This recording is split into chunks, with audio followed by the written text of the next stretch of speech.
그리고 여기서 또 한 가지 아쉬웠던 점은 원래는 최영업 신부님이 이때 배를 타고 출발하기 전에 그 김대건 신부님이 그린 조선 전도 이거를 갖고 가고 싶었어요.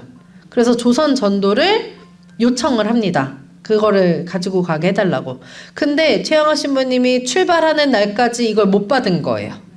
지금처럼 뭐 메일로 주면 참 좋았을 텐데 그러지가 못해가지고 이게 못 받은 거예요. 그래서 결국엔 다른 지도를 가지고 출발을 했던 거예요. 조선 전도처럼 좀 더 정확한 지도가 있었으면 제때 백령도에 도착했을지도 모르겠지만 그러지 않았다 보니까 날짜도 늦고 그래서 그 후에 다시 백령도를 찾아서 갔지만 이미 약속 시간이 다 지났던 거예요. 그래서 너무 안타깝게도 이때는 입국을 실패하게 되었습니다. 그래서 다시 상해로 오게 되었고 이때 또 이제 최양호 신부님이 또 하나 이 교회사의 역사에 또 한 획을 또 그으셨는데요. 바로 만주 요동 차쿠 성당의 사목자로 파견이 된 거죠. 어떻게 보면은 우리 조선 그러니까 한국 천주교회에 있어서 첫 번째 해외 선교사, 그죠? 그래서 이 차쿠 성모 설지전 성당. 네. 지금 저 보이는 사진에 보이는 저 성당은 현재는 없죠. 현재는 다른 모습이죠. 뭐 가보셨 분들 계시겠지만 저 사진에 있는 모습은 1900년 의화단 사건 때 소실이 되었고 지금은 이제 다시 지은 거죠. 최양호 신부님은 그래서 1849년 6월 21일 차쿠 성당을 당시 사목하고 있던 베르네 신부님 앞에서 중국 예식과 제사에 대한 교회의 가르침을 준수하겠다는 선서를 합니다. 그래서 이 서약서에 서명을 한 다음에 중국에서의 사목을 시작합니다. 당시 이제 우리가 전에 교회사 이렇게 앞부분 볼 때도 했지만 중국의 의례 논쟁 있었죠. 그래서 이 조상제사 금지에 대한 교황청의 칙서도 내려질 정도로 이 의례 논쟁이 100년 동안 있었고 그래서 중국에서 이제 천주교 사목을 할 때에는 이 중국 예식과 제사에 대해서 교회에서 가르치는 바대로 하겠다라는 선서를 해야 이 선교사로 활동을 할 수가 있었어요. 그래서 이 선서를 최양업 신부님도 똑같이 하고 차쿠 성당에서 보좌 신부로 사목을 합니다. 그래서 병자성사도 주고 주일 축인 강론도 하고 어린이들 교리와 또 고해성사도 담당하면서 조선 방일사제로서는 최초로 해외 선교를 하셨습니다. 그 후에도 계속해서 조선에 들어가야 될 거 아니에요. 그죠? 드디어 이 다음에 성공하게 돼요. 1849년 12월 변문, 결국엔 육로를 통해서 들어옵니다. 압록강이 얼었을 때에 봉황성 변문에서 조선 밀사와 만나서 들어오게 됩니다. 13년 만에 들어오는 거예요. 그래서 변문에서 보니까 페레올 주교님이 보낸 밀사들이 와 있었어요. 그래서 밀사들과 함께 다시 조선으로 들어오려고 했는데 메스트르 신부님이 들어오기엔 너무 어려운 거예요. 최영호 신부님은 조선인이니까 그래도 그렇게 티가 안 나는데 메스트르 신부님은 서양인이니까 당시 국경의 경비가 너무 삼엄해서 걸릴 위험이 너무 큰 거예요. 그래서 결국에는 메스트르 신부님은 나중에 다른 루트로 다른 기회에 들어오기로 하고 최영호 신부님 혼자 들어오게 되었습니다. 그렇게 해서 13년 만에 조선에 들어왔어요. 페레올 주교님의 서한에서도 보면 토마스 신부가 무사히 입국했습니다. 최영호 신부님이 조선에 들어오자마자 한 첫 번째 사목이 무엇이냐면은 당시에 그때 다빌리 신부는 이 대목구의 어느 외진 곳에서 죽어가고 있었습니다. 그래서 최 신부가 먼저 한 일은 다빌리 신부에게 달려가 병자성사를 베풀어 주는 것이었습니다. 최양호 신부님은 조선에 들어오자마자 다빌리 신부님에게 병자성사를 준 게 첫 번째 사목이었어요. 그리고 그 후부터 바로 이제 1850년 1월부터 들어오자마자 바로 사목 순방을 시작합니다. 6개월 동안 1월부터 해서 6개월 동안 최양호 신부님이 사목 순방을 하면서 걸었던 거리는 5,000리. 성체성사 1764명, 세례성사 591명, 고해성사 2401명, 대세 455명, 그리고 만난 신자는 무려 3815명. 이렇게 많은 정말 6개월 내내 쉬지 않고 1850년 10월 1일 7번째 서한, 그러니까 입국하고서 10개월 동안 조선에 들어온 후 한 번도 휴식을 취하지 못했습니다. 언제나 방방곡곡 돌아다녔습니다. 그런데 이처럼 긴 여행과 이 모든 고된 일을 하면서도 하느님의 은혜로 건강은 늘 좋았습니다. 다행히 체력은 좋으셨던 모양이에요. 그리고 이게 하느님의 은혜로, 정말 은혜로. 그래서 전국 교우촌이 185개인데 그 중에 127개를 최양호 신부님이 맡았대요. 아무래도 서양인 신부님들보다 최양호 신부님이 활동하기엔 좀 더 편했죠. 낮에도 다닐 수가 있었고. 그리고 심지어 그 후에 1851년부터는 페레올 주교님이 건강이 좋지가 못했어요. 그러니까 그동안 페레올 주교님이 맡았던 공소 교우촌도 최양호 신부님이 다 맡아야만 했습니다. 그리고 그 후에 이제 1852년에 메스트르 신부님이 조선에 입국하게 되었고, 그런데 이 페레올 주교님이 1853년에 선종하세요. 그래서 조선 땅에 페레올 주교님이 선종하신 후에 조선에는 최양호 신부님, 여기 52년에 입국한 메스트르 신부님, 다빌리 신부님, 이렇게 세 분이서 전국 교우촌을 다 맡아야만 했습니다. 근데 주교님이 돌아가셨으니까 다빌리 신부님이 주교님의 일을 또 대신해야 되잖아요. 그래서 거의 다 최양호 신부님이 부담해야 되기는 했어요. 그러다가 1856년에는 또 주교님과 두 분 신부님이 입국하면서 최양호 신부님이 이제 그래도 조금 더 분담을 할 수는 있었지만, 그럼에도 불구하고 선종하실 때까지 교우촌 100개 이상을 다 맡으셨습니다. 심지어 그뿐만 아니라 당시 베티 알죠, 여러분? 베티에 소신학교가 있었어요. 페레올 주교님이 베티에 1850년에 소신학교를 열었는데, 원래는 다빌리 신부님이 이 소신학교를 지도를 담당하고 계셨어요.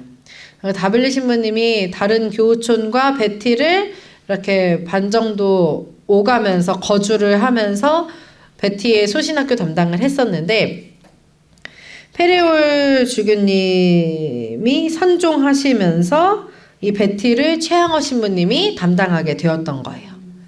그 후에 이 소신학교의 당시 신학생들 가운데 이제 앞으로 계속 신학교 양성을 할 이들을 페낭 신학교로 유학을 보냅니다. 최양호 신부님 자신은 마카오에서 했잖아요. 이제 그 후에는 말레이시아 페낭으로 이제 신학생 유학을 보내게 됩니다. 이제 한 가지 이제 또 여기서 이야기를 해보면은 페낭에 3명의 신학생이 유학을 가게 되는데, 이 3명이 다 사제가 되지는 못해요. 근데 페낭 신학교가 워낙에 기후라든가 여러 가지 조선인 신학생들이 교육을 받기에는 환경이 너무 좋지 못한 거예요. 적응하지를 못해가지고 결국에 나중에 이제 이 베르네주교님 들어오시고 그 후에 조선에 이제 배론을 비롯해서 이게 그 부엉골 신학교 그리고 나중에는 용산 예수성심 신학교까지 신학생 교육을 조선에서 이제 하게 되죠. 그런데 이때 페낭에 처음으로 유학을 보낸 3명의 신학생 가운데 한 사람이 이만돌 바울리노라고 있었어요. 이만돌 바울리노.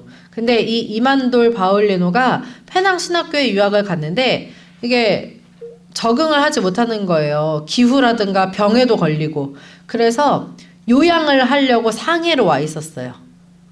중국 상해에 와서 그 이제 파리예방 정교회에서 이렇게 지내면서 요양을 하고 있었는데 이때 누굴 만나냐면은 그 제주에서 어부로 살다가 풍랑을 만나서 표류를 해서 제주에서 이렇게 상해까지 표류하게 된 김기량, 펠릭스 베드로를 만납니다. 김기량이 이때 신자가 아니었는데 이때 난파를 당해가지고 중국까지 오게 되고 조선인이니까 파리예방 정교회에 조선인이 신학생이 있다라는 것을 알고 이렇게 이만돌 바울리노가 김기량을 이렇게 만나게 된 거예요. 그래서 김기량을 도와주면서 이제 같이 머물면서 교리를 가르쳐 주게 됩니다. 그래서 김기량이 이제 세례를 받게 되는 거죠, 여기서. 네. 그리고 나서 다시 조선에 들어와서 최양호 신부님을 또 만납니다. 그 후에 제주로 돌아가서 제주의 사도로서 이 제주의 복음을 전파하고 또 김기량 얘기를 이어서 좀 더 하면은 또 난파를 해서 표를 하게 돼요. 그래서 어디를 가냐면은 나가사키.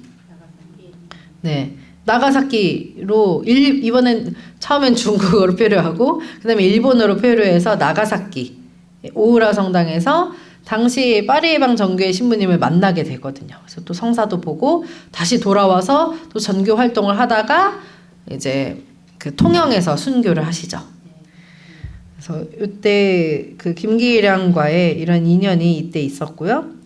그래서 베티에서 최양호 신부님이 이렇게 소신학교를 담당을 하시고 그러니까 얼마나 바빴겠어요. 교우촌 100개 이상을 다니랴, 소신학교 학생들 가르치랴, 몸이 정말 10개라도 모자랄 지경인데 이런 일을 11년 6개월간 합니다. 근데 사실 이렇게 활동을 하시지만 박해가 없지 않았잖아요. 이 박해 시대예요. 그러니까 최양호 신부님이 그 박해까지 피해 다니면서 그래서 최양호 신부님 서한에 보면은 포졸들에게 잡힐 뻔한 적도 많이 있어요.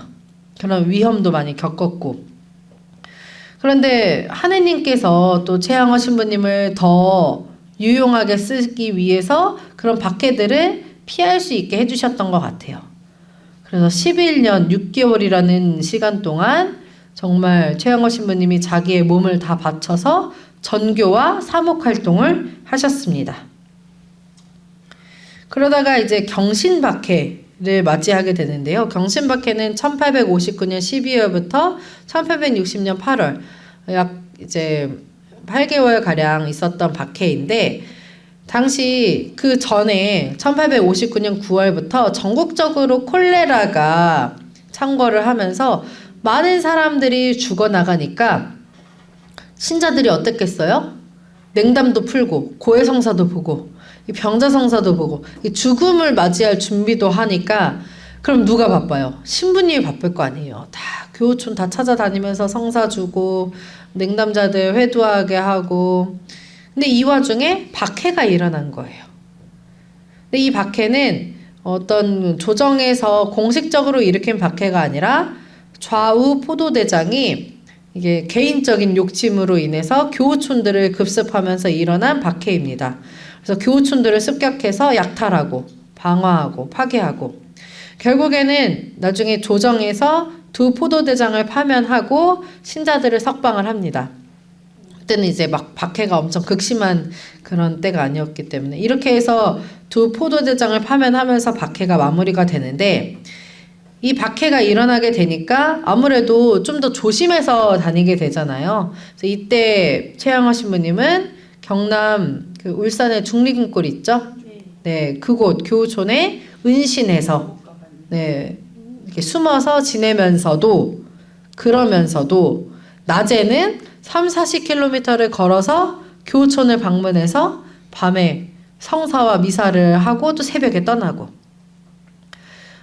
그러니까 피신에 계셨지만 내내 숨어 계셨던 게 아니에요. 우리가 오늘 처음에 말씀드렸던 것처럼 박해 중에도 밖으로 나와서 혹시나 당신이 체포되어서 다치고 더럽혀지고 모욕을 당하고 죽는 한이 있다 하더라도 바깥으로 이렇게 나갔습니다.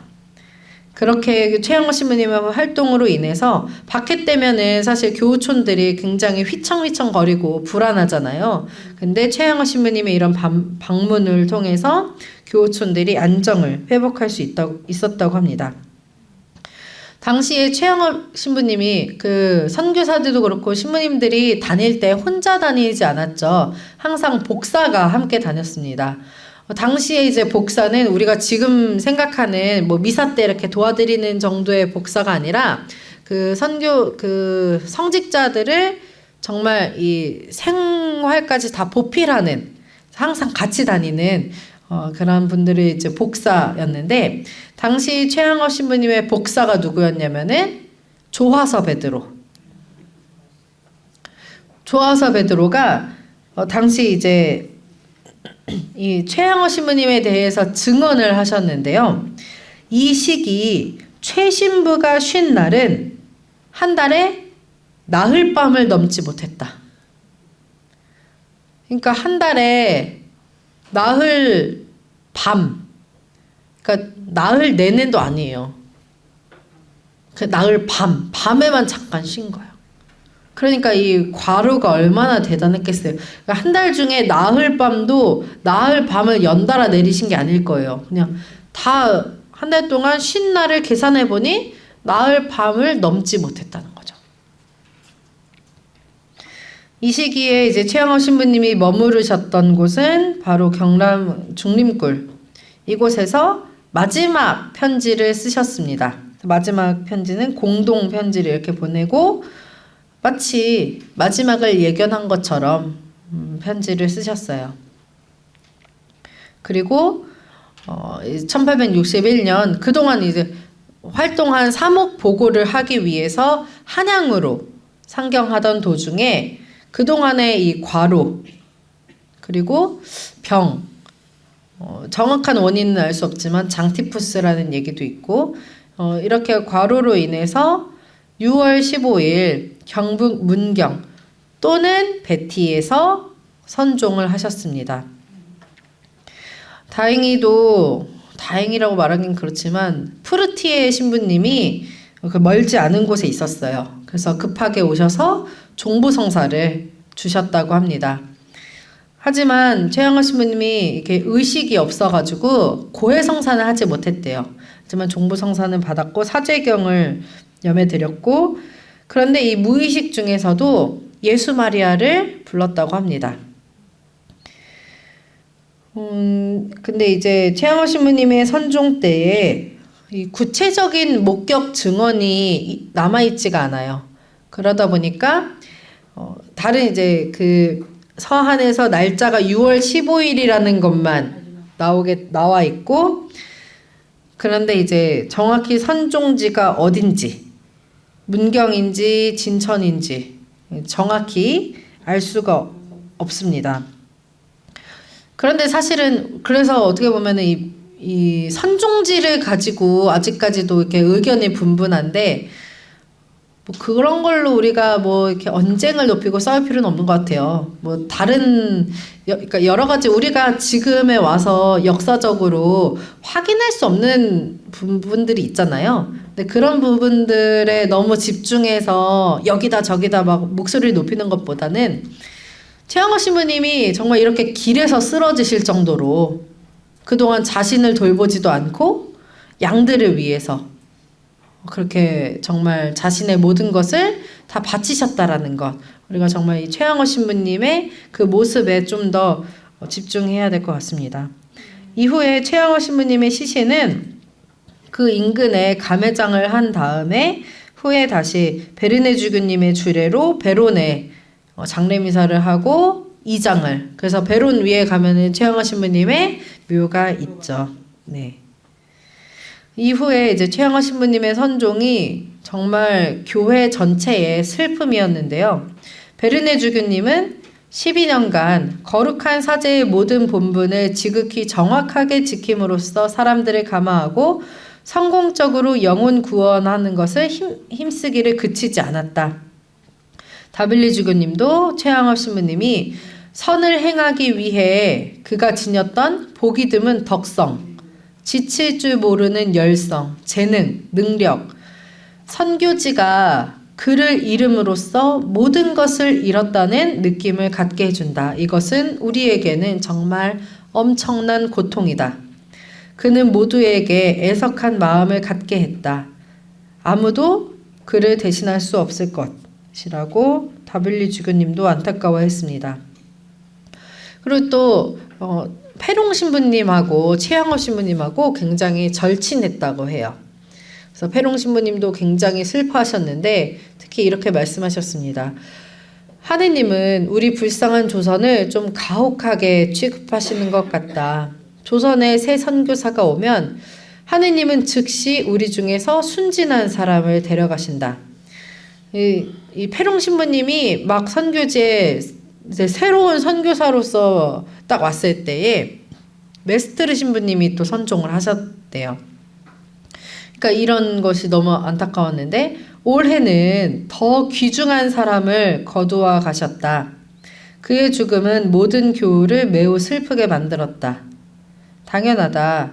왜냐하면 그의 지식과 그의 강론을 대신할 사람을 찾는 것이 어렵게 될 때 그들의 슬픔은 더욱 커질 것이 우려되기 때문이다. 그러니까 최양호 신부님의 11년 6개월의 사목이 얼마나 그 큰 비중을 차지했는가. 서양 선교사들은 갈 수 없는 정말 조선의 여러 교우촌들, 그 조선인 사제였기 때문에 할 수 있던 많은 일들, 그뿐만 아니라 단순히 조선인이라서 뿐만이 아니라 정말 이 신학 교육도 탄탄하게 오랫동안 다 받고 서품을 받으셨잖아요. 프랑스어와 라틴어도 능통하고, 그리고 강론이 또 정말 얼마나 또 조선인들에게 와닿았을 거예요. 같은 조선인 신자로서 서양 선교사들이 갖지 못한 이 조선인들의 이 마음을 최양호 신부님이 정말 더 많이 알고 공감해주고 함께 하셨을 텐데, 그 최양호 신부님을 잃게 된 것이 조선 교회에 있어서 굉장히 큰 슬픔이었던 것은 당연합니다. 그래서 이렇게 최양호 신부님의 생애를 통해서 생애만 봐도 정말 얼마나 이 큰 인물이었는지 볼 수가 있습니다. 그래서 최양호 신부님 지금은 우리가 가경자로 호칭을 받으셨는데요. 가경자는 가히 공경할 만한 대상이라는 뜻의 칭호입니다. 그래서 우리가 지금 최양호 신부님의 시복시성을 계속 추진하고 있는데, 이 시복시성은 1995년 무렵부터 96년 무렵부터 베티 성지를 중심으로 현양 사업과 시복시성이 추진이 되어 왔습니다. 최양호 신부님의 이 1854년 11월 4일 서한에 보면은, 이 서한뿐만 아니라 대체적으로 많은 서한에 보면은 항상 저와 이 가련한 조선 신자들을 위해 많이 기도해 주십시오라는 당부의 말씀이 있으세요. 우리가 지금 가경자 최양호 신부님의 시복시성을 위해서 해야 하는 것 바로 이 기도예요. 끊임없이 기도하는 것. 특히 시복은 기도 없이는 정말 어렵다고 합니다. 그리고 신자들이 얼마나 그 대상을 현양하고 있는가가 굉장히 중요하고, 그러니까 우리가 최양호 신부님의 이 신앙적인 모범을 얼마나 잘 따르고 있는가, 그리고 최양호 신부님의 시복을 지향으로 기도를 얼마나 많이 하고 있는지, 최양호 신부님에게 전구를 청하는 기도를 얼마나 많이 하고 있는가, 그리고 최양호 신부님의 관련된 곳을 얼마나 많이 순례하고 있는가, 이런 현양 활동이 시복시성에 있어서 굉장히 중요한 부분입니다. 그래서 우리가 최양호 신부님이 편지에서도 자기 자신과 조선 신자들을 위해 기도해달라고 했던 것처럼 최양호 신부님을 위해서, 그리고 우리 자신, 우리 교회를 위해서도 끊임없이 기도를 해야 하겠습니다.